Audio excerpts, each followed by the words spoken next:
आप देख रहे हैं पीजी वर्ल्ड न्यूज। इस बार के इलेक्शन में जो कंसीमन को लिया गया है, तमाम से एरिया हैं जो बढ़ाए गए हैं, कुछ आंशिक भाग भी छोड़े गए हैं। तो इस बढ़े हुए क्षेत्र में और आंशिक भाग की अगर बात करें तो चुनाव में किस तरह का असर दिखाई देगा?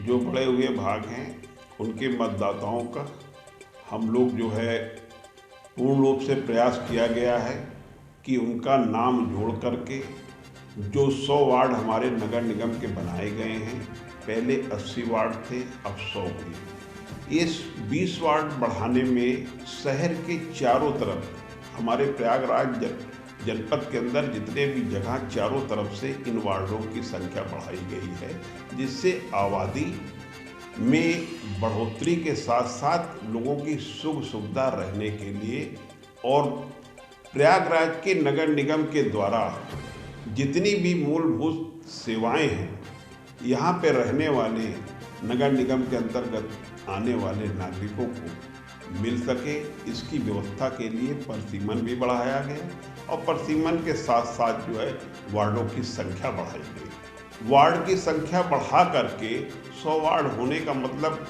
अब प्रयागराज को जिस तरह से देखा जा रहा है स्मार्ट सिटी के रूप में, महानगर होने से, स्मार्ट सिटी होने से मूलभूत आवश्यकताओं की आवश्यकता होती है, उनको पूर्ण करने के लिए वार्डों को बढ़ा करके, परिसीमन को बढ़ा करके जितनी भी व्यवस्थाएं सरकार के द्वारा है वो की जाएगी। इसीलिए इन वार्डों को बढ़ाया गया है, क्योंकि प्रेशर बहुत ज़्यादा है कि आबादी ज़्यादा होने के कारण इस 20 वार्डों में भी रहने वाले लोग हमारे इस नगर में जब शामिल होंगे तो निश्चित तौर पर उनको शहरी सुविधा उपलब्ध होगी।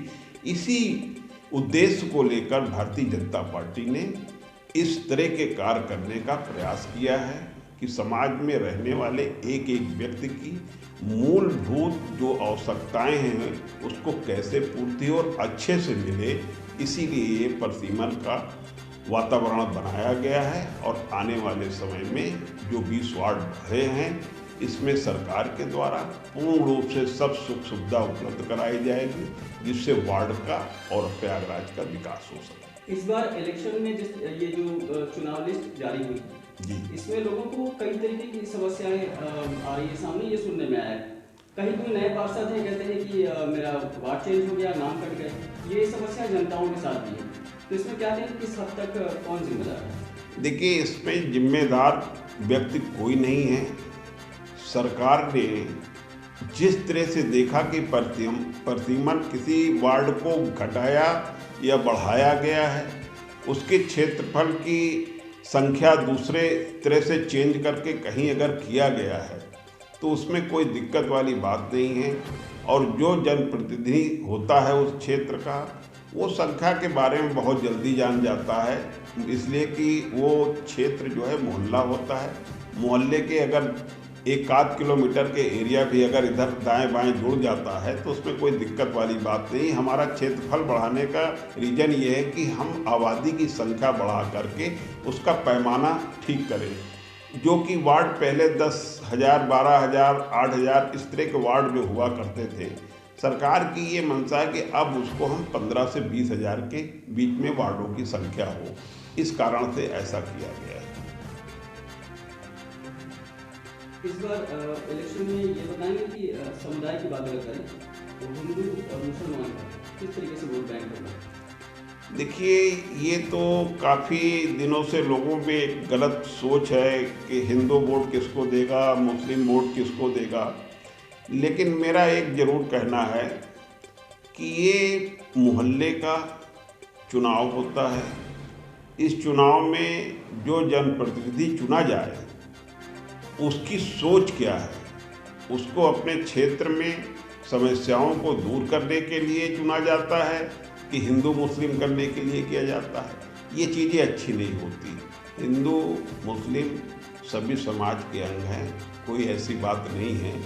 और हम लोगों को चाहिए, अगर वास्तव में देखा जाए, भारतीय जनता पार्टी किसी भी समाज को कभी भी किसी तरह से अपने से अलग या दूसरी दृष्टि से देखने का काम नहीं करती। इसको कुछ गलत असामाजिक तत्व जो है इसको जरूर बरकरार करके भारतीय जनता पार्टी के खिलाफ बात करके वो हिंदू मुस्लिम करते हैं, लेकिन भारतीय जनता पार्टी के लोग कभी इस तरह की बातें नहीं करते। आपका पूरा प्रश्न? मेरा नाम